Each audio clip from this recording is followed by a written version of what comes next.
학성 스님이 마음 공부하는 이들에게 전하는 말. 만불삼방 1편 봉안사 5년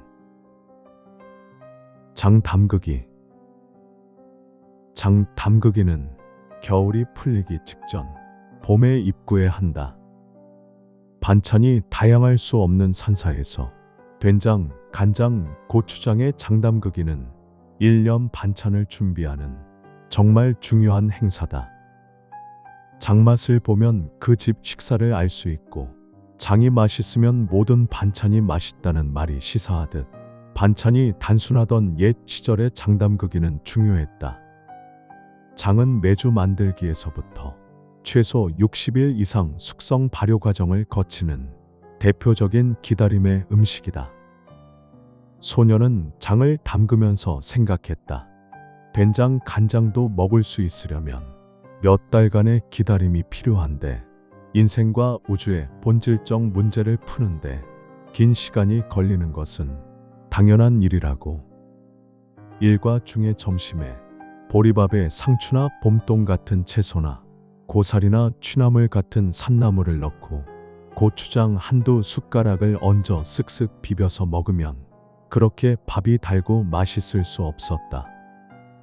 지피나 낙엽으로 살짝 덮어주어 겨우내 땅에 찰싹 달라붙어 살아남은 고수를 넣는다면 그 향이 아주 별미였다. 고수향은 처음 먹을 때는 빈대 비린내처럼 역겹기까지 했지만 두세 번만 먹으면 계속 찾게 되는 아주 신기한 향이었다. 소녀는 고수를 먹으며 또 생각했다. 일개 채소도 몇 차례를 겪어야 그 진미를 비로소 알 수 있는데 사람은 오죽하겠는가. 사람은 겪어보지 않으면 쉽게 알 수 없고 반드시 오래 겪어야만 알 수 있다는 생각이 들었다. 절에서 먹는 대부분 음식이 급하게 금방 만들어 먹는 패스트푸드가 아니라 짧게는 몇 달, 길게는 몇 년씩 천천히 기다려서 먹는 슬로우 푸드라 맛이 깊고 물리지 않고 건강에 좋고 심리적으로도 편안한 음식이었다. 금방 무쳐낸 겉절이도 맵조름하면서 톡 쏘는 상큼한 양념 맛이 좋지만 오래 묵히고 발효시켜낸 자항 맛처럼 깊은 맛이 좋았다. 사람의 됨됨이도 이래야 한다는 생각이 들었다. 그리고 모든 음식에 들어가 깊은 맛을 내는 자항 맛처럼 세상에 없어서는 안 될 사람이 되고 싶다는 생각을 했다. 소년이 또래들의 그 나이에 비해 생각이 깊었던 것은 타고난 자질이 남달랐을 뿐만 아니라 아마도 전생부터 깊은 인연이 있었던 듯 싶다. 10살을 갓 넘긴 소녀는 단 한 번의 봄을 지나면서 이 모든 일을 직접 다 경험하고 실행했다. 지금 사람들은 그렇게 어린 소년이 어떻게 그런 일들을 다 할 수 있을까라고 생각할지 모르지만 10살은 결코 어린 나이가 아니다. 그 나이면 어떤 일도 다 할 수 있다. 체력도 마음도 어떤 것도 모자라지 않았다. 어리니까 할 수 없다라는 생각만 아니라면 무엇이든 얼마든지 할 수가 있다. 지금 어린이나 10대 여러분들도 마찬가지다. 9살, 10살만 되어도 하고자 마음 먹는다면 못할 일은 아무것도 없다. 일찍 시작할수록 도리어 더 많은 것을 이룰 수 있다. 소녀는 하루 이틀, 한 달, 두 달, 한 해, 두 해 고행을 거듭하면서 마음속으로는 항상 어떻게 살아야 하나, 나는 누구인가, 마음을 어떻게 찾아야 하나, 보살행은 어떻게 할 것인가 하는 생각을 잠시도 놓지 않았다. 몸으로는 고행을 계속하면서 마음으로는 이 화두의 순간순간 틈틈이 간단 없이 집중하고 있었다. 나무라기. 농사 외에도 절에서는 항시 일이 많다.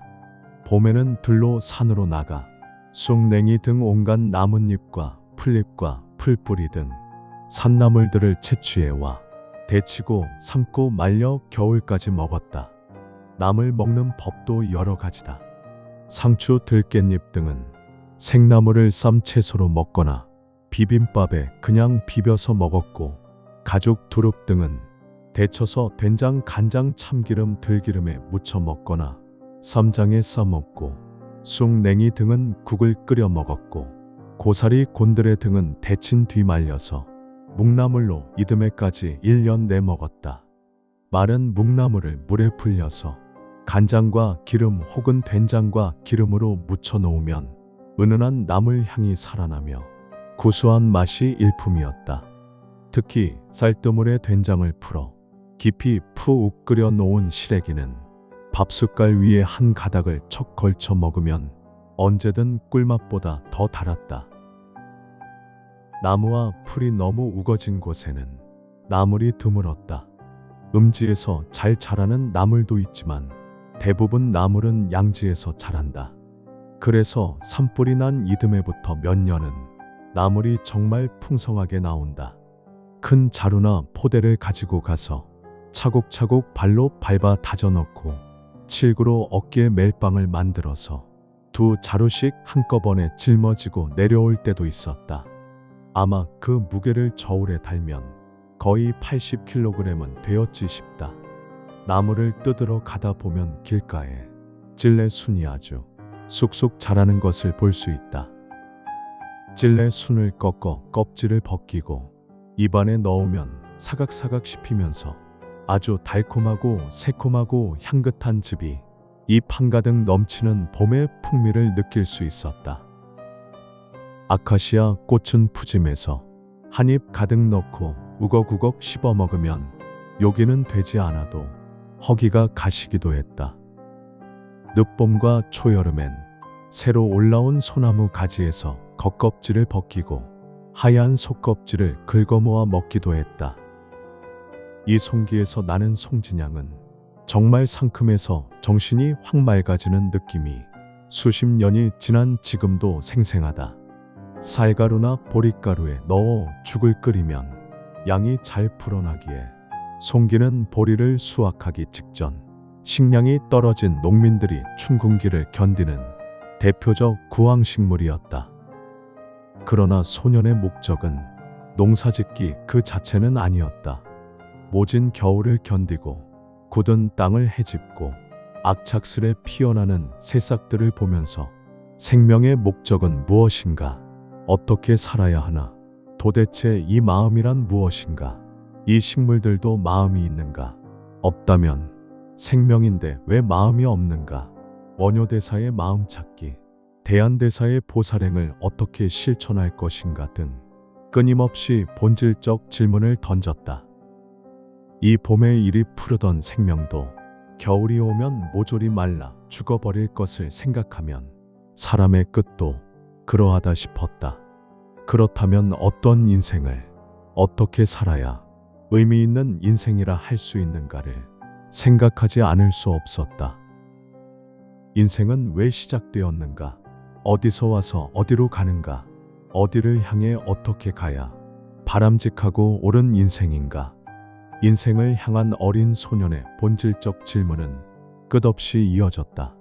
그러나 답은 쉽게 찾아지지 않았다. 봉안사에서 몇 번의 봄을 지나면서 해인사로 가야겠다는 생각이 차츰 굳어지기 시작했다. 소년의 상상 속에서 해인사는 어마어마한 도량이며 우뚝한 선지식들이 구름처럼 모여 수행하는 거룩한 도량이었다. 2025년 여름 만불산방에서 학성